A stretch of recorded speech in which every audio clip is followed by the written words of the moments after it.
जैसा कि मैंने आपसे कहा था कि अगले क्वेश्चन हम अगले स्लाइड्स में देखेंगे, तो यहाँ से स्टार्ट करेंगे। हाँ, यहाँ तक अभी हम देख चुके थे। हाँ, तो अगला पहला क्वेश्चन है हमारी इस स्लाइड का, जो आपसे कहता है, हाइलाइटर ले लेता हूँ। अच्छा, हाइलाइटर ऐसे काम करता है, पेन से ही काम करते हैं अपन। हड़प्पन संस्कृति के संदर्भ में शैलकृत स्थापत्य के प्रमाण हमें कहाँ से मिले हैं? तो ये धौलावीरा नामक स्थान है गुजरात के कच्छ में, ठीक है, वहाँ से हमें मिलते हैं शैलकृत। शैल माध्य पत्थर, वहाँ पे पत्थर से स्थापत्य किया गया है, ठीक है, इसके हमें प्रमाण धौलावीरा से मिलते हैं। कुछ कथन क्वेश्चन दिया गया था, कुछ कथन की बात कर लेते हैं। मोहनजोदड़ो, हड़प्पा, रोपड़ एवं कालीबंगा सिंधु घाटी सभ्यता के प्रमुख स्थल हैं। हड़प्पा के लोगों ने सड़कों तथा नालियों के जाल के साथ नियोजित शहरों का विकास किया। तो ये बात दोनों बिल्कुल सही है, ठीक है। हड़प्पा, मोहनजोदड़ो, रोपड़, कालीबंगा ये प्रमुख स्थान है सिंधु घाटी सभ्यता के। और हड़प्पा के लोगों ने सड़कों और नालियों के विशेष, यहाँ पे बताते हैं कि 90 डिग्री पे सड़कें कटती थी जिस तरह से आज, और रोडों के रास्तों के किनारे नालियाँ हुआ करती थी कि वहाँ की मतलब एक व्यवस्था जो है वो सही तरीके से सुचारू रूप से चलती रहे। अगला क्वेश्चन है, वस्त्रों के लिए कपास की खेती आरंभ सबसे पहले किया गया था भारत में। तो याद रखिएगा इस क्वेश्चन को। अभी आपको ये केवल समझना है कि यहाँ से क्वेश्चन किस तरह से आते हैं। जब ये हम एनसीईआरटी वगैरह पढ़ाएंगे तो मज़ा आ जाएगा कि हाँ ये कौन सी चीज़ कब क्यों हो रही है, ये जानकारी हो जाएगी। सर्वप्रथम कपास की खेती करने के साक्ष्य मिले हैं।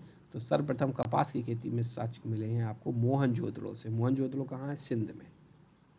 सिंधु घाटी सभ्यता वैदिक सभ्यता से भिन्न है। जो आने वाली सभ्यता है उससे भिन्न है। क्यों भिन्न है? 3 पॉइंट है। पहला पॉइंट, इसके पास विकसित शहरी जीवन की सुविधाएं थी, ठीक है। अब ये शहरी जीवन की सुविधाएं थी इसके पास, और वैदिक काल की जो सभ्यता आगे पढ़ेंगे वो ग्रामीण सभ्यता है, क्योंकि सिंधु घाटी सभ्यता नष्ट हो जाएगी, फिर नई तरीके से सभ्यता जन्म लेगी।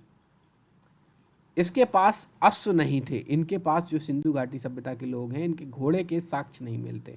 एक जगह है जो कि जहाँ पे सूत का गेंडोर, वहाँ पे एक व्यक्ति की कब्र में घोड़े के जो अस्थि पंजर जो हैं वो मिले हैं, जिसके वजह से यूपीएससी ने क्वेश्चन बना लिया था 2017 के यूपीएससी आईएएस की प्रारंभिक परीक्षा में क्वेश्चन बन गया था कि निम्नलिखित में से वो कौन सा स्थान है जहाँ पे एक व्यक्ति की कब्रगाह में घोड़े के साक्ष्य मिले हैं, मतलब घोड़े के साक्ष्य मिलते हैं, ठीक है। तो वो सूत का गेंडोर जगह है एक, लेकिन प्रचलित रूप से सिंधु घाटी सभ्यता में घोड़े के साक्ष्य हमें प्राप्त नहीं मिलते हैं।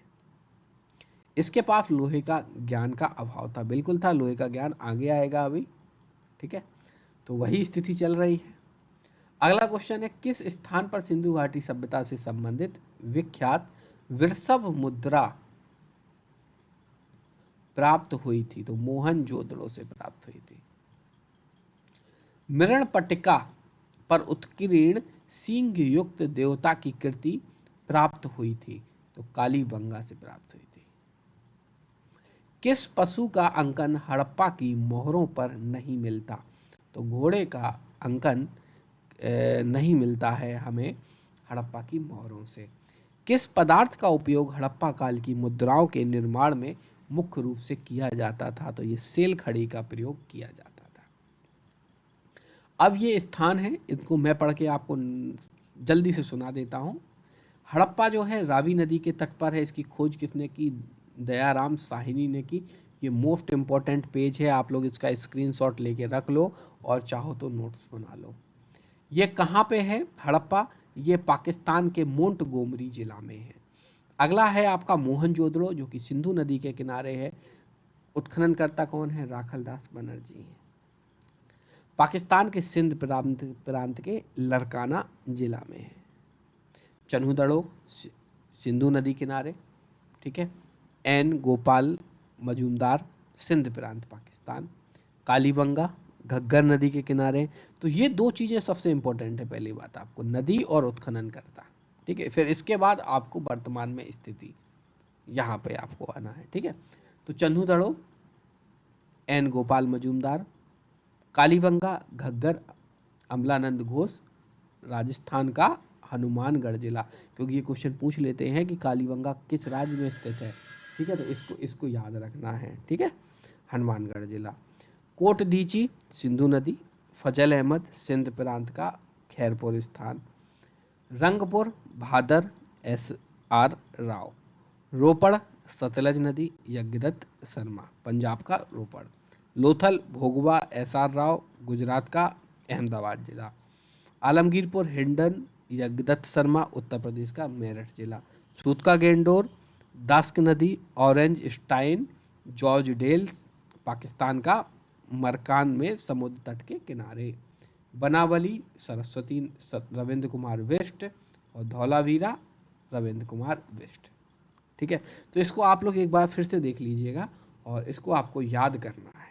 ठीक है, एक क्वेश्चन तो आपका 100% यहाँ से सही होगा, जो भी यूपीपीसीएस, एमपीपीसीएस, आपके किसी भी एग्जाम में जो जिसमें भी आप बैठेंगे वहाँ पे अगर पूछा गया तो। अगला क्वेश्चन है, पैमानों की खोज। पैमानों की खोज कर दिया है कि सिंधु घाटी के लोग माप और तौल से परिचित थे। देखिए सिंधु घाटी लोग, सभ्यता के लोग कितने मतलब कह सकते हैं कि इनकी सभ्यता विकसित हो चुकी थी, क्योंकि ये नाप और तौल का प्रयोग करते थे। ये खोज कहाँ पर हुई थी? तो ये हुई थी लोथल, गुजरात में। लोथल, गुजरात में नाप और तौल के हमें सामान मिलते हैं, जिससे वो नापा और तौला करते थे।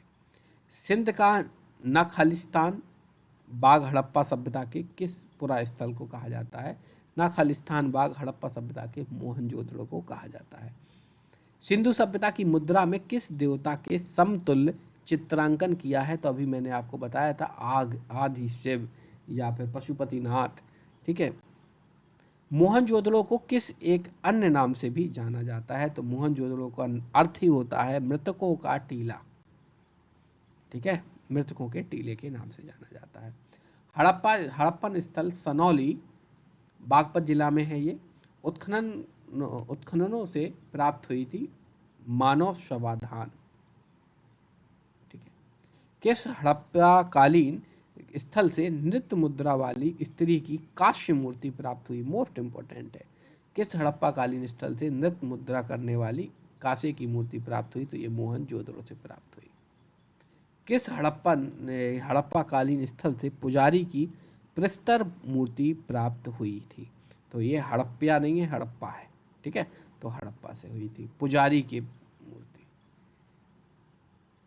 रोमन, सिंध, यूनानी एवं मिस्र की सभ्यताओं में से कौन सी सभ्यता नील नदी के तट पर पनपी? अब जब हम सिंधु घाटी की सभ्यता के बारे में बात कर रहे हैं तो क्वेश्चन एग्जामिनर ने मिस्र की सभ्यता के बारे में भी पूछ लिया। सो रोमन, सिंधु, यूनानी एवं मिस्र की सभ्यताओं में से कौन सी सभ्यता नील नदी के तट पर पनपी? तो मिस्र की सभ्यता। अगला क्वेश्चन है, अब ये आपको सिंधु घाटी सभ्यता का एरिया बताता है कि सिंधु घाटी सभ्यता उत्तर में मांडा, आपका यहाँ पे दायमाबाद, दक्षिण में महाराष्ट्र, ठीक है, और आपका पूर्व में उत्तर प्रदेश, आलमगीरपुर, और यहाँ पे दघेरी समझ लो आप, या सूत का गेंडोर समझ लो। सूत के मतलब कि बहुत सारा एरिया है जो कि आपका पाकिस्तान वाले एरिया में है। वैसे हम सूत का गेंडोर को लेते हैं, जो कि हड़प्पा के पूरा पश्चिम, उत्तर, दक्षिण को बताता है। ठीक है, तो मांडा कहाँ है? जम्मू कश्मीर, दैमाबाद महाराष्ट्र, राखीगढ़ी हरियाणा, और दघेरी पंजाब। ठीक है, तो इस तरह से हम सिंधु घाटी सभ्यता को समझते हैं। अगला क्वेश्चन है, सिंधु घाटी सभ्यता झेलम, चेनाब, सिंधु एवं गंगा में से किस नदी के तट पर नहीं बसी थी? तो सिंधु घाटी सभ्यता के समय हमें गंगा नदी का एक भी बार उल्लेख नहीं मिलता। वैदिक काल में मिलेगा अभी हमें 1-2 बार, वो भी बस। कौन सा हड़प्पीय नगर 3 भागों में विभक्त था? 3 भागों में विभक्त था कौन सा हड़प्पीय नगर? तो ये धौलावीरा जो था गुजरात का, ये 3 भागों में विभक्त था। वैसे अधिकतर नगर जो हैं सिंधु घाटी सभ्यता के, वो 2 भागों में विभक्त थे, ये 3 में विभक्त था। एक उन्नत जल प्रबंधन व्यवस्था का साक्ष्य प्राप्त हुआ है, एक वाटर हार्वेस्टिंग कहें या वाटर मैनेजमेंट कहें कि साक्ष्य मिलते हैं हमें, तो ये धौलावीरा से मिलते हैं। जो आज हमारी बात हो रही है कि बरसात का पानी को हमें किस तरीके से मैनेज करना है। सिंधु घाटी सभ्यता के अधोलिखित कथन सत्य हैं। यह मुख्यतः लौकिक सभ्यता थी तथा उसमें धार्मिक तत्व यद्यपि उपस्थित था, वर्चस्वशाली नहीं था। उस काल में भारत में कपास से वस्त्र बनाए जाते थे। बिल्कुल दोनों बातें ये सही हैं। मेसोपोटामिया में शामिल क्षेत्र को आज किस नाम से जाना जाता है? तो मेसोपोटामिया में शामिल क्षेत्र को नाम आज जाना जाता है पूर्वी सीरिया, दक्षिण पूर्व तुर्की और इराक के नाम से। ठीक है, जो मेसोपोटामिया की सभ्यता जानते थे आप लोग, ठीक है, तो मेसोपोटामिया की सभ्यता को आज जाना जाता है पूर्वी सीरिया, दक्षिण पूर्व तुर्की और इराक के रूप में। अगला क्वेश्चन, अभी तो काफी क्वेश्चन है। हड़प्पा संस्कृति के विध्वंस, मतलब हड़प्पा संस्कृति के खत्म होने के लिए आर्य आक्रमण के सिद्धांत का प्रतिपादन किसने किया था? मतलब आर्य आए और आर्यों ने हड़प्पा की संस्कृति को खत्म कर दिया। इस बात का प्रतिपादन आपके करते हैं मार्टिमर व्हीलर। मार्टिमर व्हीलर कहते हैं कि हड़प्पा संस्कृति को नष्ट करने वाले आर्य आक्रमण हैं। हड़प्पा का कौन सा स्थल भूकंप के आरंभिक साक्ष्यों को दर्शाता है? तो ये कालीबंगा दर्शाता है। ठीक है, हड़प्पा का कौन सा स्थल भूकंप के आरंभिक साक्ष्य को दर्शाता है? तो ये कालीबंगा है। अग्नि पूजा के साक्ष्य हड़प्पा संस्कृति के किन स्थानों से प्राप्त हुए हैं? तो लोथल एवं कालीबंगा से प्राप्त हुए हैं। सिंधु सभ्यता से जुड़े उत्तर प्रदेश में स्थित स्थल इस प्रकार है। कौन कौन सा है? जैसे कि बड़ा गांव, आलमगीरपुर और हुलास। ये सिंधु घाटी सभ्यता से जुड़े हुए कुछ नगर हैं उत्तर प्रदेश में। मोहनजोदड़ो से प्राप्त पशुपति शिव की मोहर पर अधोलिखित पशुओं का समूह है। मैंने बताया था आपको लास्ट क्लास में कि एक समाधि योगी बैठे हुए हैं जिसमें बाघ है, हाथी है, भैंसा है, गेंडा है। इतने चित्र हमें देखने को मिलते हैं। सैंधव सभ्यता से संबंधित सर्वाधिक पुरास्थल किस नदी के तट पर विद्यमान है? तो ये घग्गर नदी है। यहाँ पे 1100 बस्तियाँ थी। कितनी बस्तियाँ थी? 1100 बस्तियाँ थी। वह सैंधव पुरास्थल जहाँ झूकर झाकर संस्कृति विकसित हुई। ये मोस्ट इम्पोर्टेंट क्वेश्चन है। झूकर झाकर संस्कृति विकसित हुई थी कहाँ पे? चन्हूदड़ों में हुई थी। कहाँ पे? चन्हूदड़ों। अब कुछ स्थान है उसके, और यहाँ उत्खनन करता है Harappa Dayaram Sahni, Hastinapur B B Lal, Taxila John Marshall, Kaushambi MC Majumdar. Chanhudaro, Kotdiji, Sohgaura एवं डेसलपुर में से कौन सा हड़प्पा स्थल नहीं है? तो सहगौरा जो है वो हड़प्पा स्थल नहीं है, बकाया चन्हूदड़ो, कोटदीची, डेसलपुर ये आपके हड़प्पा स्थल है। नर्तकी की मूर्ति स्वास्तिक का प्रतीक चिन्ह संदर्भ है कहाँ से? हड़प्पा काल से है। इसकी मोहर जो है मोहनजोदड़ो से हमें ये स्वास्तिक का चित्र प्राप्त होता है।